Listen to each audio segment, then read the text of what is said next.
അസ്സലാമു അലൈക്കും. നല്ല മധുരവും പുളിയും എരിവൊക്കെ മിക്സ് ആയിട്ടുള്ള പൈനാപ്പിൾ സാലഡ് എങ്ങനെയാണ് ഉണ്ടാക്കുന്നതെന്ന് നോക്കാം. അതിന് വേണ്ടിയിട്ട് ഒരു മീഡിയം സൈസുള്ള പൈനാപ്പിൾ ഇതുപോലെ കട്ട് ചെയ്തെടുക്കുക. അതിലേക്ക് 1/2 ടീസ്പൂൺ ഉപ്പും 4 ടേബിൾ സ്പൂൺ പഞ്ചസാരയും കൂടി ചേർത്ത് നന്നായി മിക്സ് ചെയ്തതിന് ശേഷം അരമണിക്കൂർ മുതൽ 1 മണിക്കൂർ വരെ മാരിനേറ്റ് ചെയ്ത് വെക്കുക.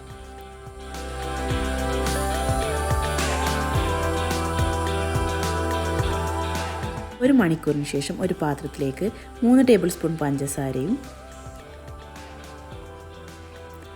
2 ടേബിൾ സ്പൂൺ വിനാഗിരിയും ഒരു പച്ചമുളക് ചെറുതായി അരിഞ്ഞതും കൂടി ചേർത്ത് നന്നായി മിക്സ് ചെയ്തെടുക്കും. കുറച്ച് മല്ലിയിലയും കൂടി ചേർത്താൽ നല്ല ടേസ്റ്റ് ഉണ്ടാവും. ഞാൻ വിട്ടുപോയതാണ് ചേർക്കാൻ.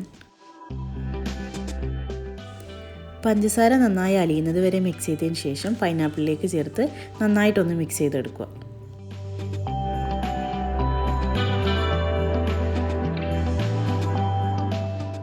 മാരിനേറ്റ് ചെയ്യാതെയും നമുക്ക് ചെയ്യാം, പക്ഷെ മാരിനേറ്റ് ചെയ്താലാണ് കൂടുതൽ ടേസ്റ്റ്.